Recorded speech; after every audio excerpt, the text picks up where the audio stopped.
G'day ladies and gents, and welcome to the War Thunder Buyer's Guide with Mags. Today we're going to be taking a look at the 4 British premium tanks that have been added in patch 1.53 Firestorm. These 4 tanks are the A13 Mark II cruiser tank, the Sherman Firefly, the M10 Achilles, and the A13 Churchill Black Prince. Now, I will be assessing these 4 tanks based on 3 criteria. The first criteria will be an assessment of the hard stats of the tank itself. Second criteria will be effectiveness in combat and in current matches. And the third and final criteria will be based on value for money. How good is this tank versus the money in US dollars that you're going to pay to purchase it.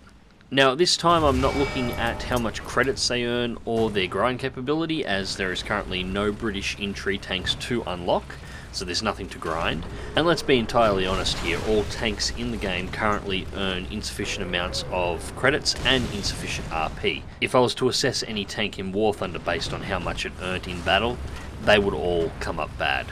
Now, one final thing before we begin, I'm going to assume at this point in time, even though we have no information on it, that British tanks will be implemented into the game in much the same way that American tanks were implemented around 12 months ago. That is to say that if you do not own one of these premium tanks, you will not be able to access the British ground forces in tree as they're implemented in the game until around about a week to a fortnight after the people who have purchased a premium. I don't agree with this particular approach to access the tanks within the game, but this is how Gaijin handled US tank implementation in the past, and at this point I've seen nothing that indicates that they're going to handle British tank implementation any differently. So, let's begin with the cruiser. So, the Mark IV A13 Mark II cruiser tank, rank 1, or era 1, battle rating 1.7. This is a 30% reward tank with a research bonus of 100%. 340 horsepower engine at 14.5 tons, so its power to weight, it's not too bad. 45 kilometers an hour top speed, with fairly decent hull and turret traverse. This is pretty much what you would expect from a light tank. Now, its armament, of course, is a 40mm 2-pounder cannon, along with a 7.7mm Vickers machine gun. The MG is just a War Thunder MG, it's nothing particularly special about it. The 40mm QF 2-pounder is actually a really good gun. You get access to 3 shells. One of them is high explosive, which is virtually useless as far as I've been able to tell. A 40mm high explosive shell is just not worth carrying in your tank. However, you get 2 varieties of armor piercing after that. One is ballistic cap, one is a standard armor piercing shell. The standard armor piercing shell, which would be considered the stock round for this tank, has 80mm of penetration at point blank range, or 10 meters, out to 21mm of penetration at 2 kilometers. Now, as you've been seeing on screen so far, the armor coverage of this tank is pretty much non-existent. It has around 10mm of armor all over, 14mm on the turret itself, with a very thin strip of 28mm thick armor at the front. There is absolutely no tank that this thing can potentially face that can't pen it from any angle. But that in itself is not actually the worst part about this tank. The worst part about this tank is the layout of the crew positions. You'll notice that 3 of the 4 members of the crew are all almost on top of one another inside of the turret, with just the driver being out of the way and to the side. All 3 of these crew members are also surrounded by the main ammunition for the tank. A direct hit to this tank's ammunition racks will take it out of the battle guaranteed, even if it doesn't destroy the tank, as it will kill 3 of the 4 crew members in the tank and render it non-effective. If the shell does not detonate the ammo racks and just hits the center of the turret, the shatter and fragmentation of the shell is still likely going to take out all 3 of the crew members and take your tank out of battle. So on the hard stats, it doesn't look too bad. It has no armor, but most low-level tanks in the game don't. It has a very good gun, it's reasonably mobile, but also, like most nations' early tanks, it's pretty poorly designed and fairly easy to take out. So there's nothing really negative about it here. It is just run-of-the-mill average, although it is a very good-looking tank. Taking it out into battle, well, its mobility is exactly what it says on the box. It averages about 22, 23 down the streets, hitting terrain, stopping and starting. It will hit out to its maximum top speed without too much of an issue. You just need to give it enough time to open it up. Its traverse is okay, its turret traverse is okay. But as I suspected when I was analysing the armour, a single direct hit to the front of the turret will take out all 3 crew members. And as you can see, crew knocked out. This did damage the gun breech, it did damage the radio equipment, and it did damage the turret ring, but the tank itself is still combat capable. But that one hit to the front of the tank took out 3 of the 4 crew members, removing the tank from the fight. And this is something you're really going to have to get used to with a little cruiser tank down here at Era 1. The gun actually has a very American feeling about it. It's got very good penetration. It will almost always penetrate whatever you aim and hit, but the shell itself has very little to no fragmentation.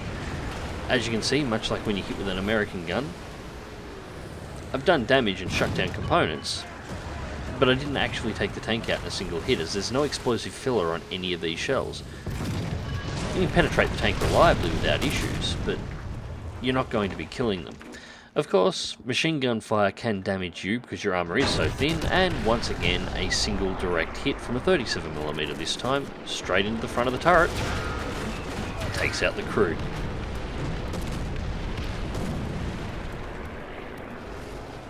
So for the three criteria, criteria 1, base hard stats. Well, it doesn't appear to have any advantages or disadvantages over any other early level tank that you would sort of encounter. Actual effectiveness in combat, however, it has a critical flaw. That critical flaw is those three guys in the turret so closely together. Any hit to the front of the turret or the side of the turret from any angle, from any kind of decent caliber high explosive or any kind of shell that has any form of fragmentation is likely going to take this thing out in one shot every single given time, providing the person shooting at you knows to shoot it in the turret. As for value for money, this tank currently retails on Gaijin's store for $10.99 US. Convert that to your local currency. So, if Gaijin rolls out the British tanks exactly the same way they rolled out the American tanks, this is the cheapest option to pick up in order to get access to those tanks early and get your grind in the standard British tree started ahead of everybody else. The downside is you're looking at $11 US to watch your almost completely undamaged tank be removed from the battle due to crew death. Almost every single time. So next up we have the 17-pounder M10 Achilles. Now, there's not actually a huge amount to talk about this one. This is just the M10 straight from the US tree with a 17-pounder gun fitted. In fact, it's still so American, excluding that 17-pounder, that I haven't even bothered to take the American star off the front of it. What you're looking at here is Era 2 battle rating 3.7, exactly the same as the American M10. You're looking at 120 plus 120 reward bonus and 172 reward bonus for research. That's pretty standard for a premium, nothing too special there. It's exactly the same weight, all the stats for it are exactly the same as the M10 that you've already seen. It still suffers from the massive lack of armour that all American tank destroyers do, with 57mm on the mantlet and pretty much 25mm everywhere else, with the sole exclusion of that being the upper and lower glacis coming in at 38mm and 50mm respectively. Once again, this is a tank where pretty much anything it faces will be able to penetrate it, and penetrate it reliably.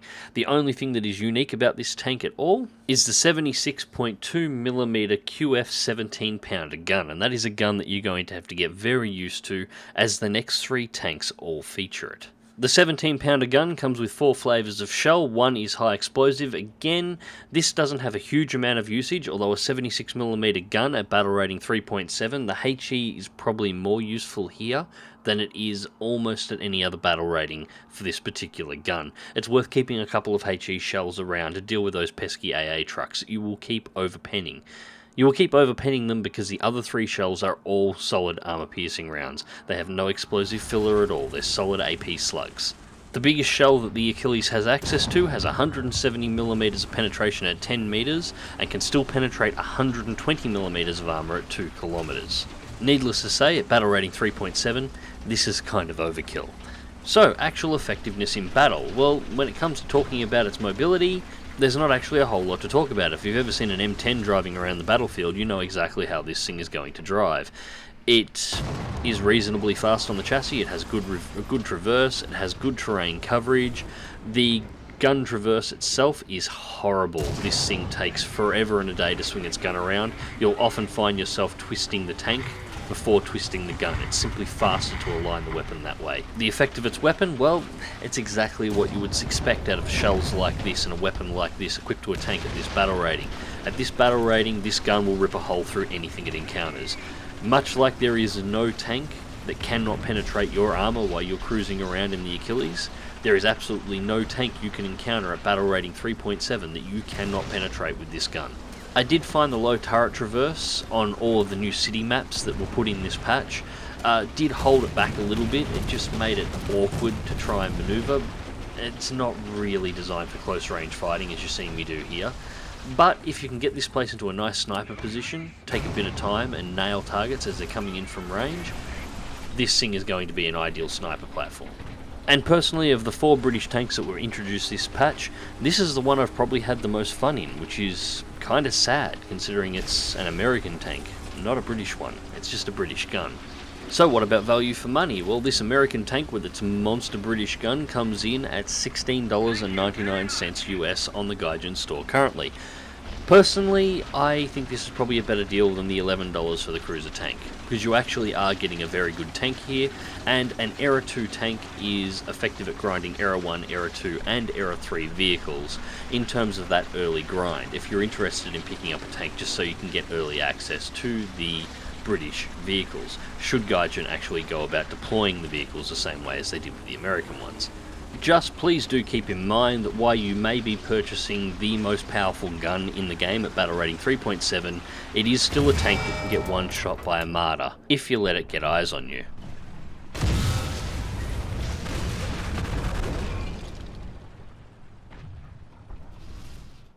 So next up we have the legend itself, the Sherman Firefly. The Firefly comes in at Era 3, battle rating 5, 240 over 240 reward with a 222% research point bonus. This is an incredibly high earning research tank. At Era 3 it is effective at researching tanks from Era 2 all the way through to Era 4. Unfortunately, that's all I have to say that's particularly good about this tank, or at least in regards to the chassis of the tank itself. This tank is basically the standard M4 Sherman that's available in the US tree. However, you'll notice that the M4 Sherman is only battle rating 3.7 and is in Era 2. This one is Era 3 and is battle rating 5.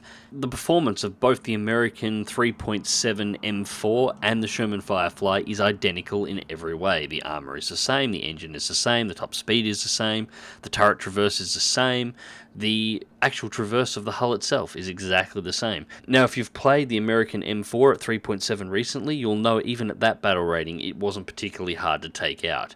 An M4's armor and mobility stats at battle rating 5, and what you've got is possibly the most under-armored and lowest mobility medium tank for its battle rating in the game. So of course that means the gun better be bloody fantastic, and what we have is exactly the same 76.2mm QF 17 pounder that we saw on the M10 just a moment ago.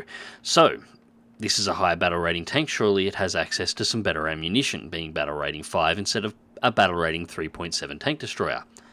No, it's got exactly the same gun and exactly the same ammunition options as the M10 Achilles at 3.7. It gets no higher penetration, it gets no change in its ammunition types at all. So 170mm of penetration on its biggest shell, that was pretty amazing at battle rating 3.7, but when you're fighting Tiger E's, IS-2s and so on, 170mm of penetration or 120mm of penetration at 2 kilometers is not great, especially considering they are still solid slugs. There is no explosive filler, so you still have to pen probably multiple times to take out an enemy tank. Once again, we've got a bit of a condensation issue. The turret is very, very, very full. This is mainly because the 17 pounder was not designed to go in a Sherman. There is some fairly detailed modelling on the damage model. I'm pretty impressed with the whole thing. It does look like they've actually turned the gun sideways, so that looks very nice. But again, this is one of those tanks where a direct hit to the turret is likely going to kill 3 of your 4 crew members and put your tank out of commission, regardless of whether or not any critical damage to the tank itself was done. So, combat performance overall. Disappointing, to be perfectly honest. As you can see here, we're at about 900 to 1100 meters range off these targets at the moment, and I am ricocheting off the front of T-34s and KV-1s. Now, these are only AI, and sometimes their armor can be somewhat questionable, and I was using my more standard penetration rounds at the time, but as you can see, flicking over to my high penetration round, why that did get through the armor, the fragmentation did nothing to the internals of the tank at all. Although the high pen rounds from a nice side shot proved to be quite effective. But as you can see, a shot coming in at almost a 40-degree angle, hitting the side armor, took out the loader, took out the turret ring, damaged multiple components within the tank itself. I do manage to get an artillery strike down, however, before I take another hit from the right hand side, which does even more damage to the tank, and then bang, crew knocked out. A shell directly into the front of the turret from a Heitzer, of all things, 4.7 tank, straight through the front armour, takes out the entire crew. So what about city fighting, where things are a little bit closer and a little bit tighter knit? Well, the Firefly actually does better in this environment. I tend to use the lower penetration shells here. They seem to have a higher chance of actually shattering and doing additional damage to the tanks.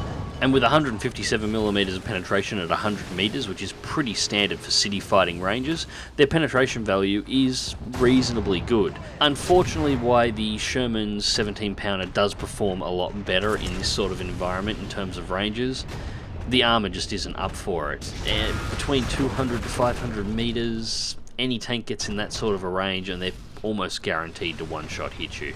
And almost by point of demonstration of how soft you are, even tanks like the Panzer IV hitting what is one of the thickest parts of your armor on one of the most curved and angled parts of your turret, and it goes straight through and takes out your entire crew.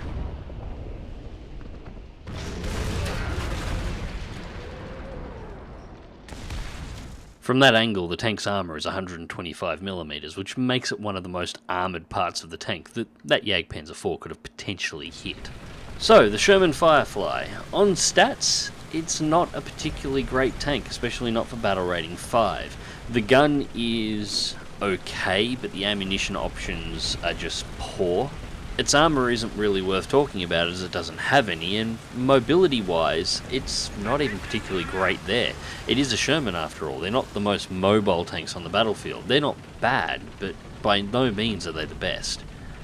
I will say one thing for the Sherman Firefly. If you were to not drive it like a medium tank, if you were to load only the high penetration rounds and you were to drive this thing as you would a sneaky, stealthy tank destroyer, hiding it in bushes, keeping it at maximum range at all times, taking a maximum ammunition load so you can constantly keep the gun firing, peppering down on targets, it's possible you could actually make something out of this tank.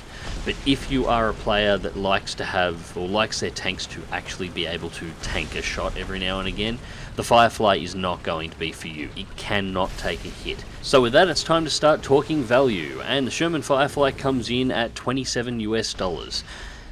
So, $27 for a tank that has average mobility, an average gun, and no armor. Look, I'll be honest with you, I actually enjoyed driving the Firefly. I really did actually enjoy driving this tank around, and I tend to lean more towards a stealthy approach most of the time anyway, so I'll have to retrain my head that this thing isn't a medium, it's actually a tank destroyer in disguise, but I think I'll be able to make this one work, and I think people will be able to make this one work. But if you don't already own this tank, or you don't have your heart set on buying the Firefly, I cannot recommend this thing. This is a tank that showed up at battle rating 3.7, with a gun that shows up at battle rating 3.7, that has to fight tanks at battle rating 5, and can face tanks up to battle rating 6. I mean, this thing gets to fight the IS-2, and a KV-1 ZIS-5 can go straight through the thickest point of its armour.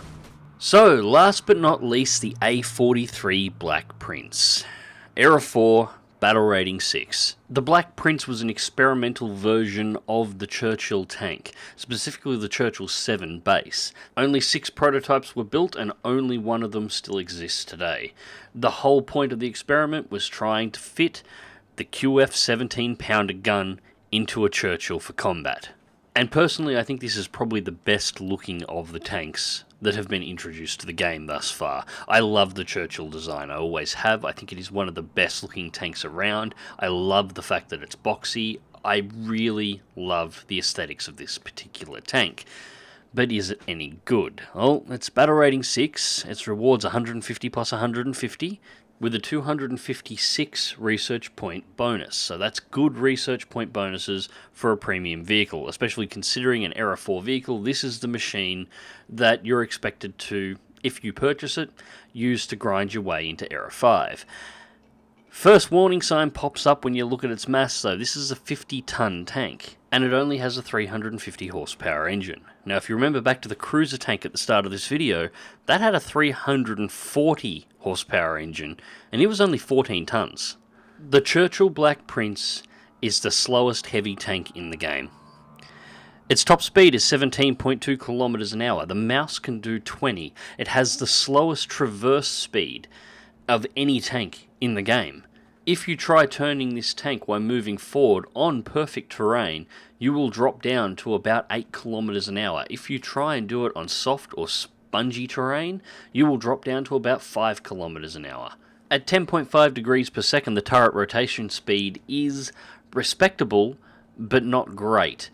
Most T-34s can reverse faster than you can turn your turret to try and track them. As for armor, we're looking at 152mm at the thickest points based on the front of the tank, 95 on the sides of the hull and the turret, and we're looking at around 51 on the rear of the tank, with around 101 on the rear of the turret. It's worth noting that the box on the back of the turret is not counted as armor, nor is it counted as a hitbox. It is just something that is there. So you have slightly more armor to the front than the Tiger E, but overall the rest of your armor is actually quite comparable to that tank, but you're in a tank that is slower and less maneuverable than the mouse. And you're still running exactly the same 76.2mm QF 17 pounder that you got on the M10 Wolverine back at battle rating 3.7. Still, it is a very good gun, and it has a very, very, very short reload. Only 7.6 seconds with an untrained crew on this particular tank. This is an excellent reload speed. This bloody thing better get access to a better shell, however. Well, thankfully it does. It gets access to one new shell. But how good that shell is entirely up for debate. It's an APDS round, or armor-piercing discarding sabot. It is 228mm of penetration at 10 meters, but only 138mm of penetration at 2,000 meters. So it gains a lot of close-range penetration, but only 10mm more in the long range. And you don't want to be engaging things at close range in the Black Prince, because you can't maneuver with them. Thankfully, the crew in this particular tank are spread out nicely, and as an added bonus, there is no ammunition in the turret at all. It's all in the floor, so you can load this thing up with shells, and you've got to penetrate through the sidewalls in order to be able to hit the ammunition racks and take the tank out. Unfortunately, that's where the problem is, because while there is armor down the side skirts, there is no armor inside of those side skirts, so you only have 95mm of single plate armor between the enemy's shell and your ammo racks. So, on to the first part now. How effective is it in combat? Well, it's not great. I'm not going to lie here. It's not a great tank. The gun itself works very well. Even the penetration on the stock shells at shorter ranges is quite reliable, and I've noticed that they seem to shatter more. That is to say that you seem to get a higher amount of spalling on penetration at this battle rating, and it could be due to the armor levels of the tanks you're firing at. This generally makes even the lower level shells more effective, and as you can see, you can take out things like the IS-2 without too much of an issue. Now, the main problem is, well, you see how fast this thing is going at the moment? I'm not taking my time. That's as fast as it goes. Turning that corner back there, I wasn't taking my time turning the corner. That's as fast as it turns. Now that traverse is incredibly important. As you can see, I've just driven out past a wall, I've just taken a hit from the side from a tank I didn't see, and now I have to try and angle my armor against it so I don't get penetrated. And as you can see, I just couldn't turn the tank fast enough to prevent the penetration. That penetration has shut down my turret ring, it has killed my loader, it has shut down my ability to operate the tank. Because once you get past that initial outside armor, there is no second layer to save this tank, and the armor is not incredibly thick. Once you find yourself in this situation, it's pretty much all over. So that was a close range city fight. What about a long range fight? A long battle where you could potentially fire shots at an increased range. Would the Churchill perform better there? Well, no. This is the new factory map. This is actually a fairly ideal map. It's very long, very thin, it works very good as a sniper alley. So, I am going to play this mission for you in fast forward. So you're going to see this entire battle in just a matter of seconds. And you'll notice fairly quickly what the core problem with this tank is on the larger maps. So at this point we're 8 minutes into the match, and we're rapidly approaching 10 minutes, and you can see where the tickets are at the top of the screen. They're falling away, and you'll notice I haven't fired the gun at all yet. Hell, I haven't even seen an enemy yet. That's because I just can't keep up with the speed of the fight. Long-range maps, the fights tend to move fairly rapidly around the map. The Black Prince simply isn't fast enough to keep up. It's not even fast enough to get into a firing position. Now, I'd love to tell you that that was a fairly uncommon occurrence, but it's really not. Battles in the Black Prince tend to go one of two ways. The enemy team tends to rush you, and you tend to find yourself in close quarters combat that you simply can't maneuver against the enemy vehicles. As a result, you tend to get swamped and destroyed rather easily. The most prime offenders you'll find in that particular engagement are T-34 85s and T-34 100s. Those things will be your bane while you're driving this tank. Or it'll go the other way and you'll wind up with a fairly high speed team and they will rush the enemy positions, in which case you can't even keep up with the battle. By the time you get to where the fight is, it's all over. Now, the very rare third encounter that you'll run into is it usually happens on those smaller maps, the arcade orientated maps where there's a single base that you're trying to capture and or hold for an extended period of time. You tend to find the Churchill will actually operate very well. The Black Prince will do a fairly good job on those maps because it doesn't have to move much. It can just bury itself in a defensive position and pretend it's a pillbox, and it performs very well in that role. But those maps don't come up very often, and when they do, you still have to get to that defensive position in order to take up a defensive role around the base. And it's not uncommon on those maps, due to their small size, for you to be intercepted before you can actually get to the position you're planning on hulling down at.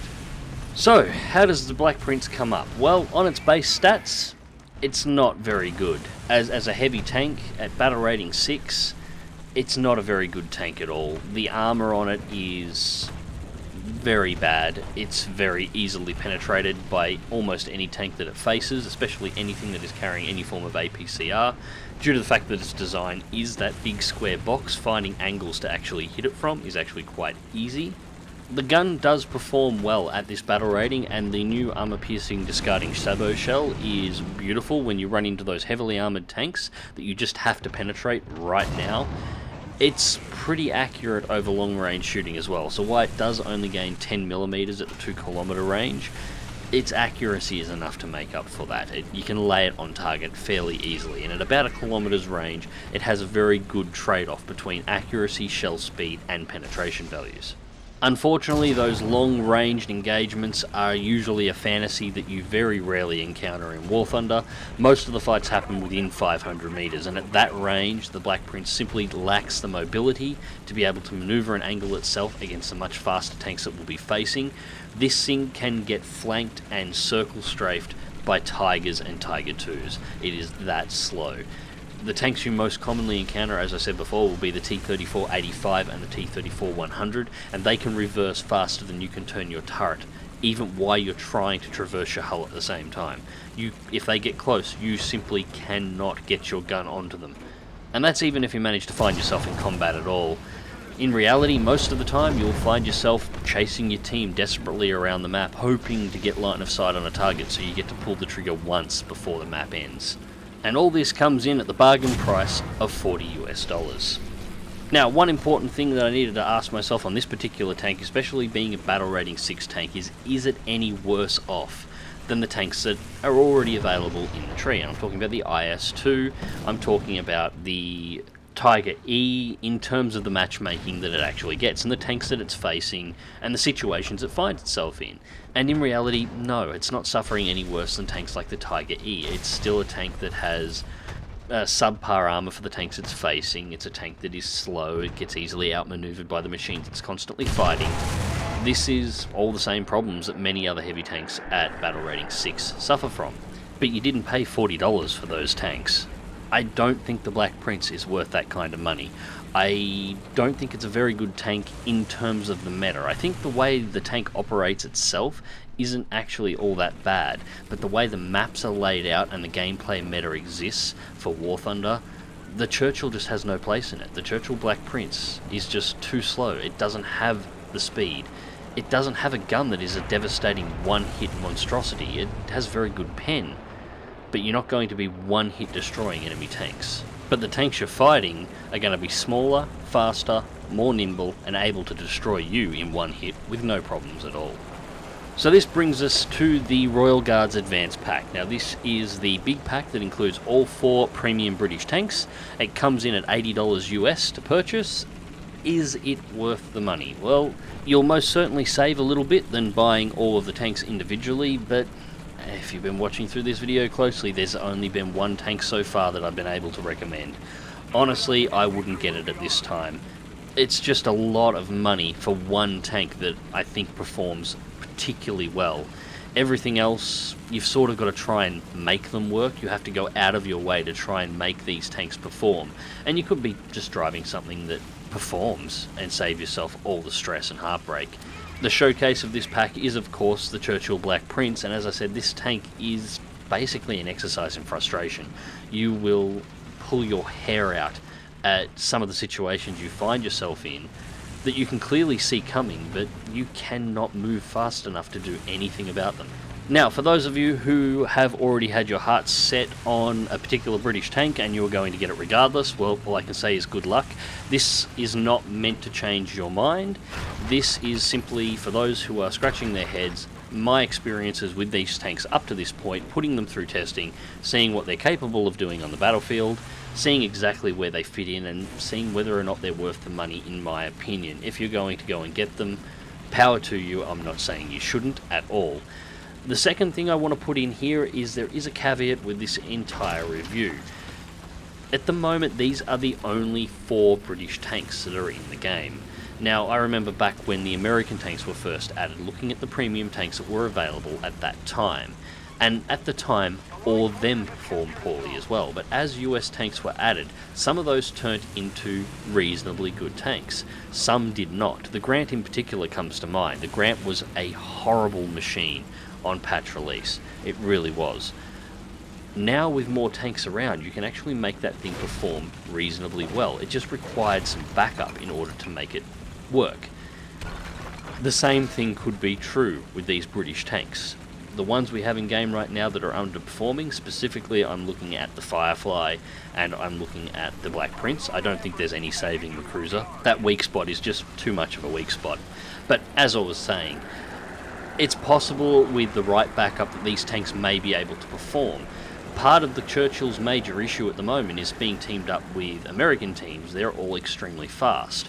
Well, the Churchill's extremely slow. Teamed up with a British team that is also moving slow, it may be part of a battle line that would be quite effective. But until we have those tanks in the game, we can't see whether or not that is going to be the case. It could just turn out to be a crap tank once all the British tanks are in as well. We won't know until down the track. Anyways, ladies and gents, that has been my buyer's guide for the British premium tanks in patch 1.53 Firestorm. Click like if you do, subscribe if you want to see more. Fly smart, fly safe, and I'll catch you in the skies.